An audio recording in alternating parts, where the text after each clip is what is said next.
खुलने से ठीक पहले जून 30 को और उससे पहले जो स्कूल खुल गए हैं या जून 30 के बाद जो school first week of July में आईसीएसई एंड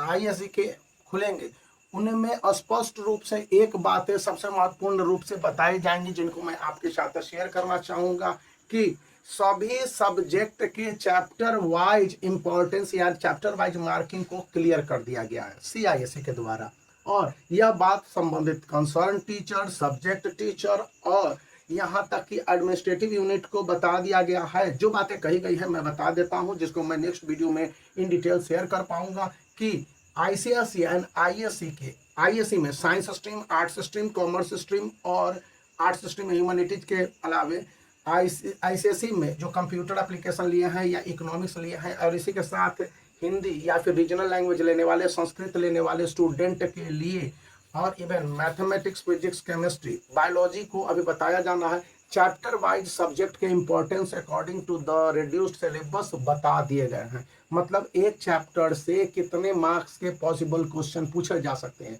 यही नहीं, दो बातें और अपडेट की गई हैं। पहली बात कही गई है कि कोई भी एक चैप्टर है उसको कितने क्लास में कंप्लीट किया जा सकता है और जब किसी एक चैप्टर को पढ़ा रहे हो तो उसका क्या मोटो होना चाहिए और स्टूडेंट को किन व्यू पॉइंट से चैप्टर को समझाना और कंसेप्ट देना है। क्योंकि यहाँ पर असीमित नॉलेज देने के बजाय बताना यह है बोर्ड के स्टूडेंट के लिए कि किस तरह से क्लास ओरिएंटेड वर्क को वो करते हैं और उसी हिसाब से उनके मार्क्स भी दिए जाने चाहिए या इसी हिसाब से उनके एग्जामिनेशन कंडक्ट करने के साथ कॉपी के इवैल्यूएशन का सिस्टम क्लास लेवल पर और सब्जेक्ट लेवल पर क्रिएट करने होंगे। यहाँ पर मंथली टेस्ट के अलावे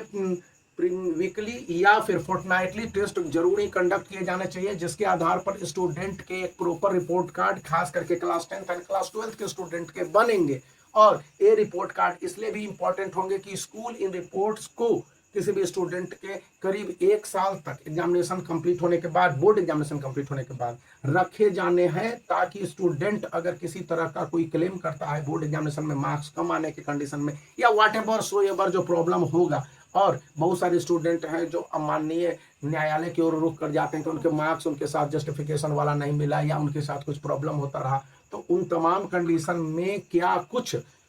सेफ गार्ड या प्रोविजन हो सकते हैं। यहाँ पर टीचरों के लिए एक और बात जो स्टूडेंट के लिए भी इंपॉर्टेंट है कि जिन जिन पॉइंट और ऑब्जेक्टिविटी को ध्यान में रख के एक सब्जेक्ट पढ़ाया जाएगा और एक टॉपिक उनमें से होंगे, उन्हीं सब पॉइंट और उन्हीं सब्जेक्ट के आधार पर क्वेश्चन उनसे पूछे जाने हैं। और ये बात बोर्ड एग्जामिनेशन ओरिएंटेशन के हिसाब से बहुत ज़्यादा जरूरी है, तो इन बातों को ध्यान रखना आईसीएसई एंड आईएससी के सभी स्टूडेंट के लिए जरूरी है। यहाँ पर यह बात भी खास करके कही गई कि जो पिछले साल के बोर्ड एग्जामिनेशन है जैसे 2022, 23, 24, इनके बोर्ड एग्जामिनेशन के क्वेश्चन पेपर को सॉल्व करवाना और सीआईएससी के मार्किंग स्कीम के हिसाब से इनको स्टूडेंट को तैयार करवाना बहुत जरूरी है। इसीलिए आईएससी के लिए इस 10 इयर्स को अच्छी तरह से देख ले और इसके क्वेश्चंस के आंसर को मंथली वाइज बनाए। उसी तरह से आईसीएसई के लिए भी इस बुक को देख ले और इसके क्वेश्चंस के आंसर जो सीआईएससी के मार्किंग स्कीम के हिसाब से दिए गए हैं आप बोर्ड वाइज भी बना सकते हैं, मंथली प्रैक्टिस के रूप में बना सकते हैं कि जून के महीने में जितने भी सिलेबस हैं उस हिसाब से कितने क्वेश्चन पूछे गए,